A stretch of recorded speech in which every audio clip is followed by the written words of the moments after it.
Hello, good afternoon. We are here to share a report in Module 5 which is Designs, Test, and Revises Survey Questionnaires. Our objectives are designing a questionnaire, question wording basic, types of question and its usage, testing and revising the questionnaire. Before we begin, here are some words that we will encounter in our reporting. Questionnaire, survey research. Questionnaire, a written document containing questions and other types of items designed to solicit information appropriate to analysis. Is survey research, the collection of information from a sample of individuals through their responses to questions or statements. So the last is respondent, a person who provides data in every survey research. Today, we will tackle about the designing questionnaires. So here's the step in designing the questionnaire. First, determine the research problem or the target information.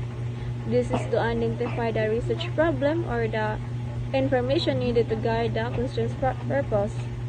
Second, choose a type of questions and method of administration.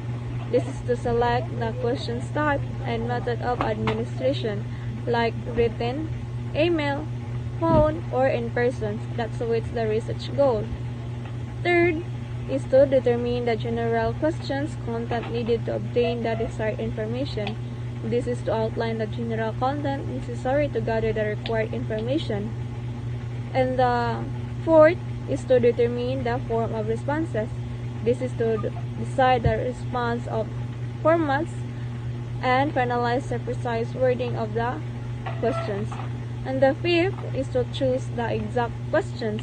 This is to organize the questions in a logical sequence so that the reader will be able to understand your questions. And the sixth is to make sure that the sequence of the questions is effective. This is to ensure the coherence and the effectiveness of the questions that you are testing. And the last one is to test the questions and revise if needed. This is to make sure that the test questionnaires and revisions are necessary to enhance the clarity and the accuracy of the questionnaires that you're making. And that's all. Thank you. Questions wording basics. So the first one is write short and simple questionnaires. Respondents are often unwilling to study an item in order to understand it. Assume that respondents will answer the questionnaire quickly. Therefore, it provides clear, short items that will not be misinterpreted.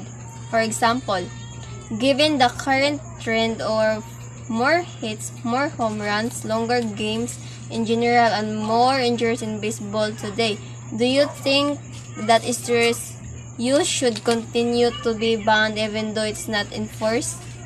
Example of write short and simple questions. So here they are. So given the current trend of more hits, more home runs, longer games in general, and more injuries in baseball today, so do you think that steroid we should continue to be banned even though it is not enforced? Although rare, facial injuries and concussions can occur in baseball. Baseball is the leading cause of sports eye injuries and vision loss in North America.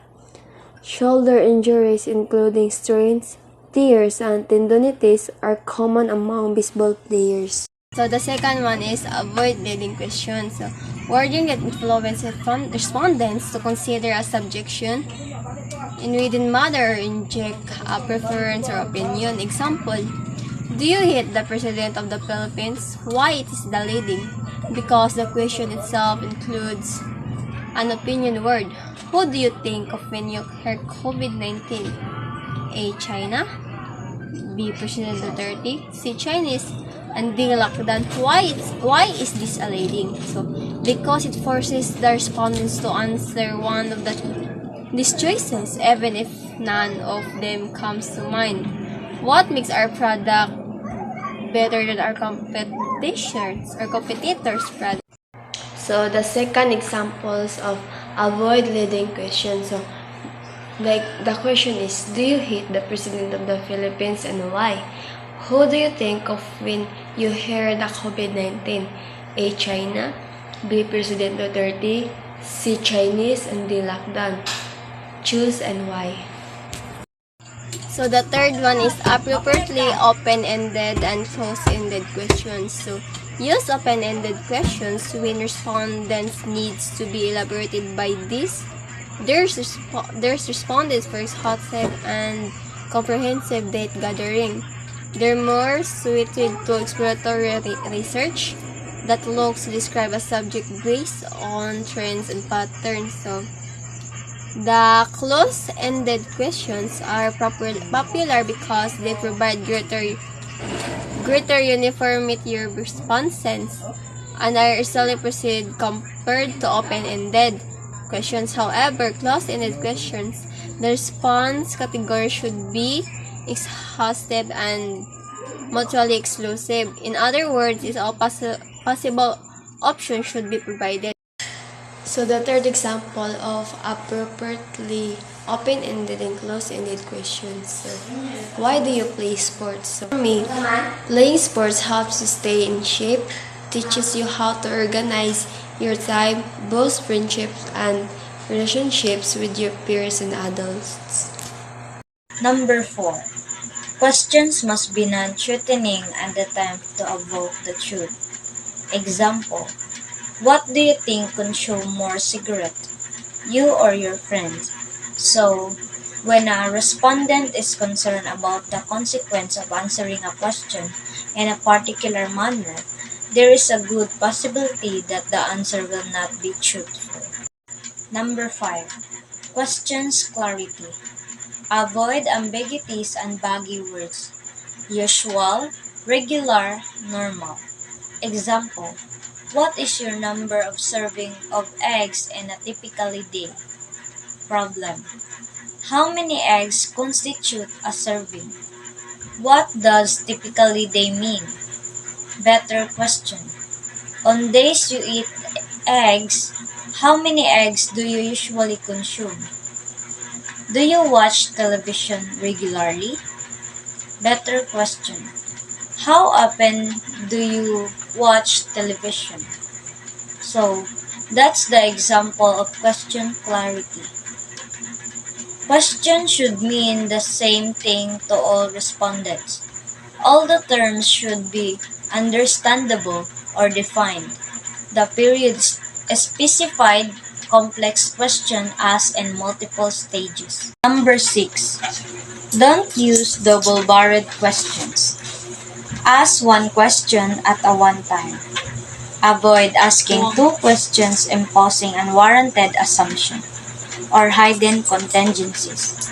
Whenever you use "and" on a question or a statement, check if it is a double-barreled. Example: do you find the classes you took during your first semester in senior high school more demanding and interesting than your junior high school classes? So, that's the example of don't use double-barreled questions. 7. Clearly define the response scale, dimension, or continuum. When using a response scale, clearly define the dimension or continuum respondents are to use in their rating task. Answering a question implies accepting its presupposition. A respondent may be led to provide an answer even if its presuppositions are false. A response scale, dimension, or continuum is a spectrum used to measure and categorize the intensity or degree of a response to a stimulus or question. It provides a structured way for individuals to express their opinions, attitudes, or experience, often ranging from low to high or weak to strong. Common examples include Likert scale, numerical weighting, or visual analog scales. 8. Minimize presupposition and assumption about the world those truth is taken from granted. Minimizing presuppositions involves reducing reliance on assumptions about the world that are accepted without questioning their truth. It encourages a more open and objective approach, considering multiple perspectives and avoiding unwarranted assumptions to promote clearer communication and critical thinking. Types of questions and its usage. Number 1. Open-ended. Open-ended questions are questions that cannot be answered with a simple yes or no and instead require the respondent to elaborate on their points. Open-ended, best used for first, breaking the ice in an interview. Second, when respondent own words are important. Third, when the researcher does not know all the possible answer. Example, what changes do you recommend for the school to do in order to help students perform better? So the second one is close-ended. So close-ended is a survey question used to represent respondent feedback in a comparative form for specific particular features, product, service. It is one of the most established question types for online and offline surveys where survey respondents are expected to rate an attribute or feature. So close-ended is best used for collecting ranked or ordered data when all response choices are known, when quantitative statistical tools result are desired. So example, in which of the following do you live? A. A house, B. An apartment, or C. A condo unit. Other forms closed-ended questions. A. Likert scale. Likert scale is basically a 5, 7, or 9-point scale used to measure the extent to which respondents agree or disagree with a particular question or statement. The Likert scale, best used for assessing a person's opinion and feelings about something. For example, please circle the way you feel about the following. 1 equals to disagree and 5 equals to agree. B. Multiple choices. Multiple choices are questions constructed in such a way that respondents are presented with several answers options to choose from. Multiple choice, best used for when there are finite number of options. Example, which of the following best describe your current civil status? Single, married, without, or divorced. C. Rating scale is a close-ended survey question used to represent respondent feedback in a comparative form for specific particular feature, product, services. Rating scale based use for rate things in relation to other things. Example, how likely you recommend the current strand you are enrolled into your friend. D. Ranking questions. A ranking question is a type of survey question that tasks respondent to compare and arrange multiple options based on their preference. The arrangements are most to least preferred or vice versa. Ranking questions best used for ordering answer choices by way of preference. This allows you to not only understand how respondents feel about each answer option, but it also helps you understand each one's relative popularity. Example, rank the following subject in order of preference, 1 being your favorite and 5 being your least favorite. The next is ordering the questions. Number 1. Adopt a general organizational pattern that complement is a survey research objectives. There are 2 general patterns. First is funnel pattern. Begin with broad questions followed by progressively narrower or more specific ones. The second one is inverted pattern. Narrowly focused questions are followed by more general ones. Number 2. Topically related questions should be grouped together. A researcher should group together questions pertinent to a single topic then move to another topic. It is easier for the answer question this way. Number 3. Easy to answer question should be placed first. Easy questions serve as a motivation. Number 4. Questions should be ordered to avoid establishing a response bias.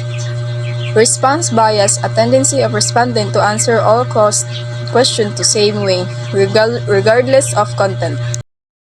Testing and revising the questionnaire. Have you experienced asking a dressmaker or tailor sew your school uniform? What does a tailor or dressmaker actually do. Before finally giving you your own uniform, he or she will let you fit in first, right?